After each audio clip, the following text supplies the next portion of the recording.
The Daily Mail has accused Virgin Trains of censorship after the company said it would no longer sell the paper in its onboard shops or give it away to first-class customers.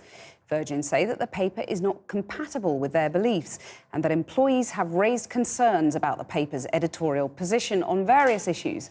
But is it the job of a train company to decide what papers their passengers buy? I'm joined now by Andrew Pearce, columnist for the Daily Mail, who joins us from outside their London HQ, and in the studio by Dawn Foster, who's a columnist for The Guardian. Andrew Pearce first. I mean, Virgin is well within their rights to do this, aren't they? Well, it's a very odd thing, Cathy. I would have thought Virgin Trains would have thought their customers were grown up and mature enough to decide what papers they want to buy and to be given that right to choose. They've taken that choice away. They've given them instead, you can choose from the Financial Times, the Daily Mirror and the Times. All three newspapers, of course, supported Remain in the referendum. As you know, the Daily Mail was very prominently a Leave supporting newspaper, and Sir Richard Branson, of course, was on the wrong side of that argument. So you smell a Brexit rat? And continues to be disappointed.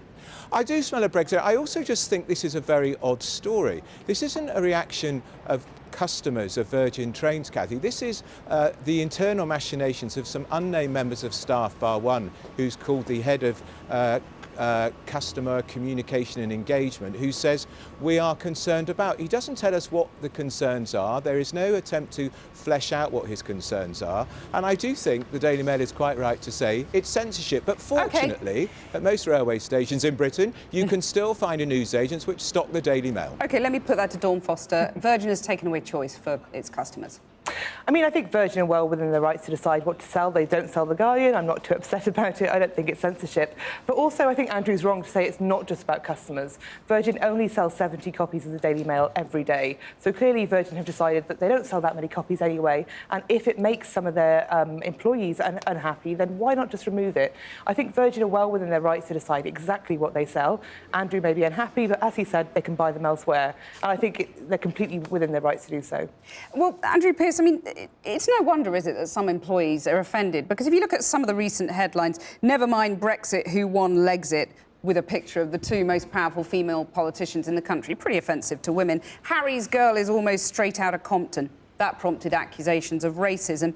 And then there was obviously the reference to migrants as a swarm. I mean, it's not surprising that some employees are a little bit offended by that.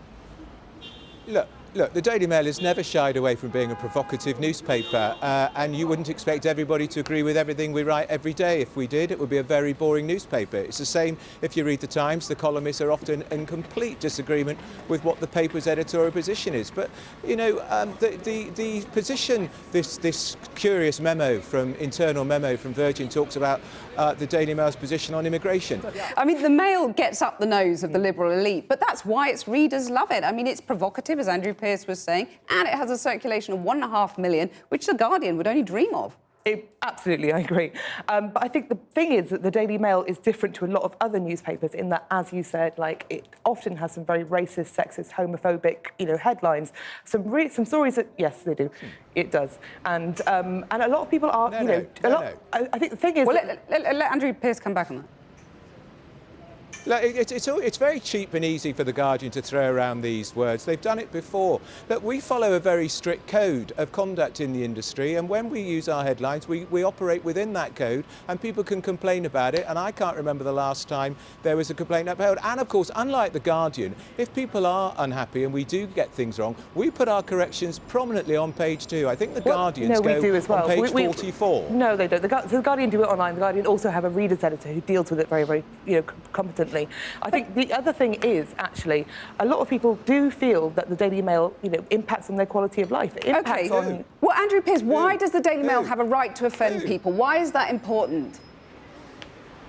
Newspapers have a job to inform, to entertain, to be provocative, and the Daily Mail may offend some people. I know The Guardian offends some people too. It's the job of newspapers to be out there. Our job is to sell newspapers too. We are a business, and I think we do a pretty good job of entertaining people and informing them at the same time. We're never going to keep Dawn happy. She's always going to hate the Daily Mail because we've been such an implacable opponent of the European Union and the Labour Party, which she loves. Well, Dawn Foster, are you basically a snowflake that you can't take the Daily Mail being provocative? No, not at all. But I think the thing is that freedom of speech also includes the right for people to complain about this. So obviously a lot of people have come out and said that they don't like the Daily Mail's editorial line, and they have a right to say that, that they can take their business elsewhere. And that's exactly what's happened here.